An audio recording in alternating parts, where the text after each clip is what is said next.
జాయింట్లలో sound అనేది 2 రకాలుగా ఉంటది. కొంతమంది యంగ్ పేషెంట్స్‌లో ఎందుకొస్తాయంటే, కొంతమందిలో ఏంటంటే లిగమెంట్ లాక్సిటీ అంటారు. ఆ లిగమెంట్ లాక్సిటీ ఏంటంటే, నార్మల్ జాయింట్ అనేది ఇట్లా లిగమెంట్స్ అనేది జాయింట్‌ని స్టెబిలైజ్ చేస్తాయి. అంటే ఏంటంటే పర్టిక్యులర్ మూవ్‌మెంట్ అప్పుడు ఇదంతా స్టేబుల్‌గా కీల్‌ని ముందుకు జరగకుండా, వెనక్కి జరగకుండా, సైడ్‌కి జరగకుండా ఈ లిగమెంట్స్ అనేవి స్టేబుల్‌గా ఉంచుతాయన్నమాట. కొంతమందిలో ఏంటంటే ఇన్‌బిల్టే ఈ లిగమెంట్స్ అనేది ఉండాల్సినంత స్ట్రాంగ్ ఇట్లా లేకుండా ఇవి లూజ్‌గా ఉంటాయన్నమాట. సో ప్రతి మూవ్‌మెంట్ అప్పుడు ఆ లిగమెంట్ అనేది మధ్యలో అడ్డుగా వచ్చి కొంచెం సౌండ్ వస్తది. ఇది యంగ్ పేషెంట్స్‌లో వచ్చేవన్నమాట. ఈ యంగ్ పేషెంట్స్‌లో ఇలా ఉన్న వాళ్ళలో మనం కంగారు పడాల్సిన అవసరం లేదు. కాకపోతే ఏంటంటే కొన్నిసార్లు ఏంటంటే షోల్డర్ జాయింట్లో కూడా అలానే ఉన్నప్పుడు కీలు డిస్లొకేషన్ అంటారు, షోల్డర్ డిస్లొకేషన్ అంటారు. ఇవి కొంచెం వీళ్ళల్లో కొంచెం రికరెంట్ డిస్లొకేషన్స్ అయ్యే ఛాన్స్, అంటే కీలు జరగటం పక్కా జరిగే ఛాన్స్లు ఎక్కువ ఉంటాయి. అదే నార్మల్గా మనం కామన్గా చూసే సౌండ్లు, సార్ నా మోకాల్లో సౌండ్లు వస్తున్నాయి, లేకపోతే నాకు భుజంలో సౌండ్లు వస్తున్నాయి, ఇదంతా ఏంటంటే ఏజ్తో పాటు వచ్చే చేంజెస్.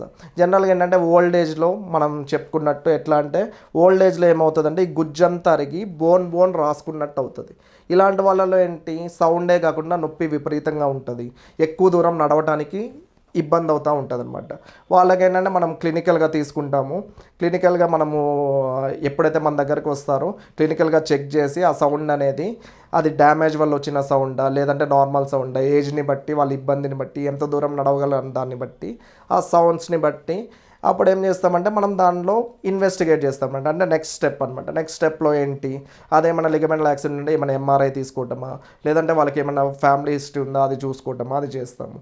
లేదు అరుగుదల వచ్చిన మార్పులు అయితే మనం ఎక్స్రే తీసుకొని అది ఏ స్టేజ్లో ఉన్న దాన్ని బట్టి ఫర్దర్ ప్రొసీడ్ అవుతాం అనమాట. సో కీళ్ళు నొప్పి సౌండ్ రాగానే కంగారు పడాల్సిన అవసరం లేదు. సో దానికి ఏంటంటే ఫర్దర్ ఇన్వెస్టిగేట్ చేసి ఏ స్టేజ్లో ఉన్నదని దాన్ని పెట్టి మనం ట్రీట్మెంట్ అనేది ఉంటుంది అనమాట. చాలా వరకు ఫిజియోథెరపీతోనే వెళ్ళిపోతుంది, కొన్నిసార్లు ఇంజెక్షన్స్ అవుతాయి, కొన్నిసార్లు ఆపరేషన్లు చేసే ఛాన్సులు ఉంటాయి అనమాట. కాట్లేజ్ అనేది ఏంటంటే మన బాడీలో జాయింట్ దగ్గర ఉంటుంది సార్ కాట్లేజ్ అనేది. సపోజ్ ఇదేంటంటే నీ జాయింట్, సో మోకాళ్ళు కీల్ అనమాట. ఈ మోకాలు కీల్లో ఎట్లా ఉంటుంది, కీల్ అనేది 2 బోన్స్ మధ్యలో ఉంటుంది. మనకి ఏ మూమెంట్ అయినా ఈ కీల్లోనే అవుతుంది, ఏ మూమెంట్ అయినా ఈ కీల్లోనే అవుతుంది అనమాట. సో ఈ కీల్ అనేది ఏమవుతుందంటే ఇప్పుడు చూడండి, ఈ బోన్ అయితే ఏదైతే ఉందో ఆ బోన్ చుట్టూ ప్రొటెక్టివ్ లేయర్ ఉంటుంది, దీన్ని కార్టిలేజ్ అంటారు, ఇది కార్టిలేజ్ అంటారు. సో అలానే ఏంటంటే బోన్ చుట్టూ ఆ జాయింట్ మూమెంట్ కోసం ఇదంతా గుజ్జు అనేది ఉంటుంది అనమాట. ఇప్పుడు ఈ కార్టిలేజ్ అనేది ఎప్పుడు డ్యామేజ్ అవుతుంది, ఈ గుజ్జంతా అరిగి బోన్ అంతా ఒకదానొకటి రాసుకున్నప్పుడు కార్టిలేజ్ డ్యామేజ్ అయ్యే ఛాన్సెస్ ఉంటాయి. అలానే ఏంటంటే కొన్నిసార్లు ఏంటంటే జాయింట్ లోపల ఇన్ఫెక్షన్స్ వస్తాయి, ఏదైనా దెబ్బ తగిలినప్పుడు డైరెక్ట్గా డ్యామేజ్ అయ్యే ఛాన్సెస్ ఉంటాయి.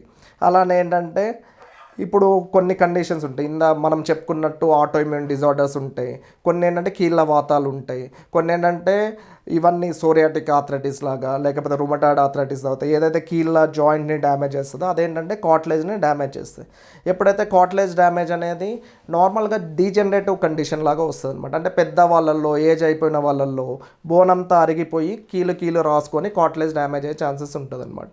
సో ఆ కార్టిలేజ్ డ్యామేజ్ అయిన వాళ్ళకి ఏ స్టేజ్లో ఉంది, ఎంతవరకు ఉంది, దాన్ని బట్టి ఏంటంటే మనం ఇంజెక్షన్స్ ఇవ్వటమా నీ జాయింట్ లోపలికి, అది రిపేర్ అవ్వడానికి ఇంజెక్షన్స్ ఇవ్వాలా, లేదంటే డ్యామేజ్ ఎక్కువైనప్పుడు ఆ ఏదైతే డ్యామేజ్ ఉన్నది తీసేసి ఏదైతే కీళ్ళ మార్పిడి అంటామో ఆ మార్పిడి చేయాల్సి వస్తుంది అనమాట. ఇప్పుడు ఏంటంటే ఈ కార్టిలేజ్ అనేది డ్యామేజ్కి ఇప్పుడు రకరకాల ప్రొసీజర్లు ఫాలో అవుతున్నారు అనమాట.